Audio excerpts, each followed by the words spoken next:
I recently read the book Peak: How to Master Almost Anything by authors Anders Ericsson and Robert Poole. I picked up this book knowing that Anders Ericsson was the fellow who came up with the 10,000 hours to mastery rule. But it turns out the 10,000 hour rule isn't a rule at all. In fact, simply doing something for hours and hours is no guarantee that you'll improve. Anders says that doctors who have practiced for 20 years are no better than doctors who've been practicing for 5 years if they feel they've reached a level of acceptable performance. In fact, Anders says, those who believe that their skills are good enough and choose to go on autopilot are actually worse in the absence of deliberate practice. Now, why is that? Well, deliberate practice is necessary to push yourself out of your comfort zone and force yourself to come up with what he calls mental representations. Anders says, what sets expert performers apart from everyone else is the quality and the quantity of their mental representations. Through years of practice, they develop highly complex and sophisticated representations of the various situations they are likely to encounter in their fields. For example, look at grandmaster chess players. They are all able to play entire games of chess blindfolded. In fact, the world champion between 1927 and 1935 could play 32 games of chess simultaneously while blindfolded. To do so, he had to hold the entire chessboard in his memory and move pieces around in his mind, trying various lines of play. Rock climbers are able to visualize and experience each movement that they're about to make before they attempt to climb up a rock face. Golfers are able to condense an entire string of complex movements that make up the golf swing and replicate and represent that swing with a single thought or feeling. Masters have achieved mastery because they've come up with effective mental representations that allow them to recreate entire experiences in their mind, accurately predict long sequences of events in their domain, and condense large amounts of information into seemingly simple mental representations. These mental representations take on the form of words, images, and feelings. Anders Ericsson says that, more than anything else, mental representations explain the difference in performance between novices and experts. So what exactly is this deliberate practice Anders talks of, and how does it force us to come up with these sophisticated mental representations of our craft? The best place to look is at a study that Anders did early in his 30-year career studying expert performers. Anders recruited an undergraduate student from Carnegie Mellon University named Steve Falloon to come in to his office multiple times a week for 1 hour at a time to listen to a string of random digits and repeat them back to him using only his working memory, his short-term memory. Each session, Anders would give Steve a set of digits to recall. If he got that right, he would add a digit. If he got it wrong, he would take off 2 digits. So he'd go from 6 to 7 to 8. If he got 8 wrong, he'd go back to 6 to 7. So that way he was always operating on the boundary between what he could and couldn't do. After about 4 sessions, Steve got to the point where he could reliably recite 7 digits. And many studies had shown that the capacity of human short-term memory was about 7 units of information.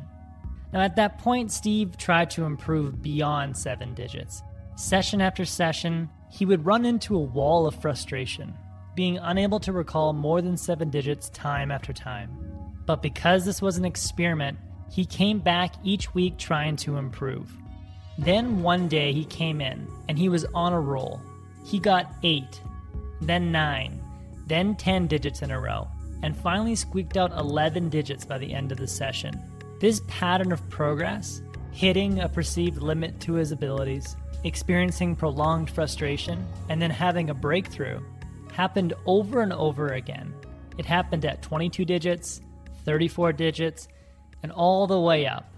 After 200 sessions, Steve could recall 82 digits. 82.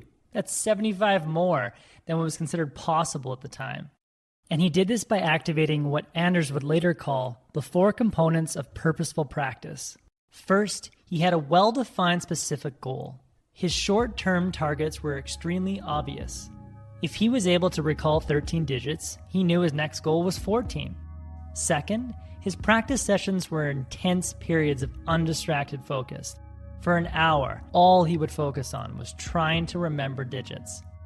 Third, he received feedback after each attempt. In other words, his feedback was immediate and easy to understand. He either got it right or he didn't. And lastly, he was constantly being pushed outside of his comfort zone by operating just on the edge of his abilities. And he frequently made mistakes. He would move up one, move up another, but then go back two if he failed. The structured approach of purposeful practice forced Steve's mind to come up with creative mental representations. The intense focus and the repeated discomfort basically conditioned his mind to believe that he didn't come up with a creative insight, he would continue to suffer. And since the mind is very resourceful, it was only a matter of time before he would have a creative breakthrough. He creatively came up with a way of seeing the numbers attached to branches of a tree.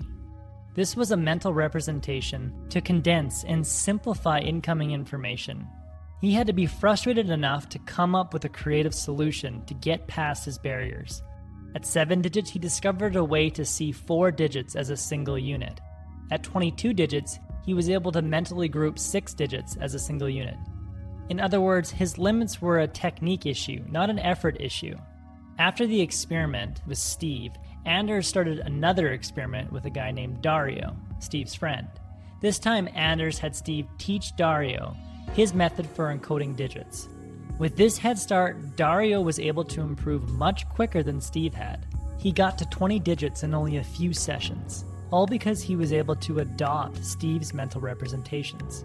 But beyond that point, Dario didn't find Steve's techniques that effective, so he had to come up with some of his own. But with that head start and with that framework to work on, Dario was able to recall 100 digits in his short-term memory. Anders Ericsson has found this to be the formula for deliberate practice: purposeful practice methods plus expert coaching. With this combination, you get the perfect formula for improvement. So if you're sick of putting in the hours and not improving at your craft, turn your time into a series of deliberate practice sessions like Steve Falloon experienced, and push yourself to discover new mental representations. At the end of the day, simply doing does not mean you're improving. Mastery is not just about putting in 10,000 hours. It's about 10,000 hours of deliberate practice. Anders says the right sort of practice carried out over a significant period of time leads to improvement. Nothing else will. That was a core message that I gathered from Peak. The book is written by the foremost expert on peak performance, and if you want to discover how far your abilities can go, I highly recommend picking up a copy of this book. If you would like a one-page PDF summary of the entire deliberate practice method that I gathered from this book, just click the link below and I'd be happy to email it to you. If you already subscribe to the free Productivity Game newsletter, this PDF is sitting in your inbox. Thanks for watching.